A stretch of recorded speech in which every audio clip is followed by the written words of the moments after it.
Now here's a familiar sight. Hello, my baby! Hello, my honey! Hello, my ragtime gal! Sonny, you kissed my wife! Baby, my heart's on fire! We knew these were coming, and here they are. Those of you who are not in the know, go back and see my review of Titan's Return Megatron / Doom Shot, and you will know almost everything there is to know about this figure.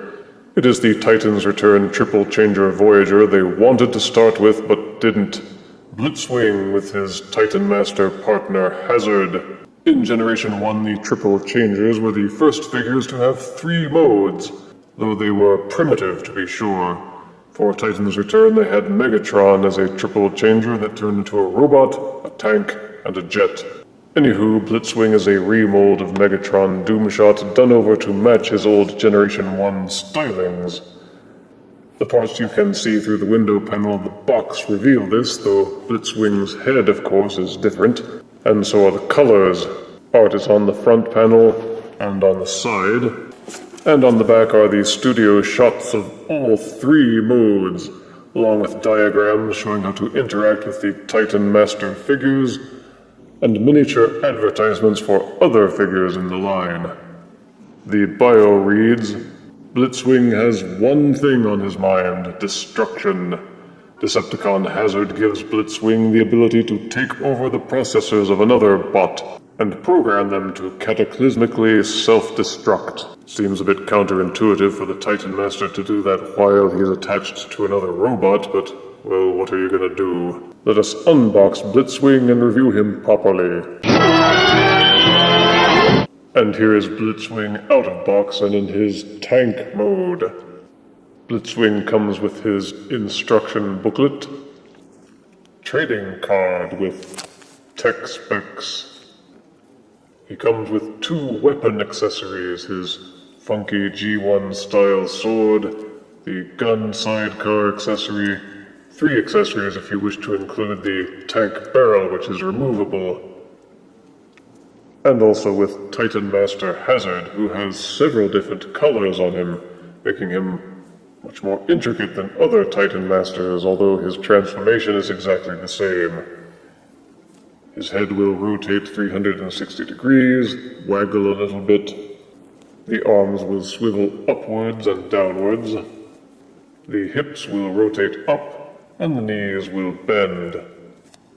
Transforming Hazard is easy as flipping him upside down and folding his legs behind him. The head is a decent representation of Generation 1 Blitzwing, although I do kind of miss the Manny Faces gimmick they built into Transformers Animated and in thrilling 30s Blitzwing. There is no difference between Megatron / Doomshot and Blitzwing in the tank mode. The tank still only rolls fairly decently on smooth surfaces. The treads are cosmetic, but the main detailing is in the coloring, which is a sort of military desert beige color with purple. The tank barrel will rotate 360 degrees, and you can flip up the cubby hole on top, transform Hazard into a robot, and plunk him in place. Well, the point of a tank is to hide inside it so that you're protected while doing military operations. Well, I suppose they must know their business, otherwise they wouldn't be confident enough to sit outside where anybody can shoot them. Pew. The sword accessory will plug into either one of these holes on the side of the tank. Ditto for the gun accessory. The tank gun barrel has this slot on top of it, which corresponds to this peg in the gun accessory, and you can still plug them together to double up his firepower. This also serves as another cubby hole for the Titan Master to sit in and ride around. Donuts. The main draw to Blitzwing as opposed to Megatron Doomshot is that there's a lot of paint applied to it, which makes the detail and the sculpting jump out a lot more as opposed to Megatron, which was flatter. There's just something about Blitzwing's colors and the paint applications that make the detail and the sculpting stand out a little better. Some may argue, but I wouldn't want to argue with me, would you? Transforming from tank to jet is an identical process to Megatron Doomshot and has already been reviewed. The transformation is satisfying without being overly complicated. Some of the joints feel a little bit stiffer, but the transformation still can be done without trying to force them too much. The jet mode is still weaker than the tank mode because you can see the tread parts off at the side and the turret hanging off the bottom. Also, the stickers on the wings are foil and are showing signs of damage already. The tread sections at the back peg only very lightly and will pop loose easily if handled badly. The predominant color for the jet mode is the purple, with most of the beige stuff being hidden underneath, but the colors are vivid, and the jet mode is sleek enough if you don't look too closely at the bottom. Weapons can still be stored at the side by use of these peg holes, and you can still park Hazard or any other Titan Master inside the jet cockpit. Anything that was good about Megatron in jet mode is good for Blitzwing in jet mode. Although again, the colors seem to make him pop a little better. One weakness for the jet mode is that these side panel sections don't tab in very firmly. You have to really push them in hard to get them to stick, and even then it's kind of hit or miss. Transforming to robot mode is again identical to Megatron and Doomshot. It is a decent transformation without being overly complicated, and the end results are satisfying.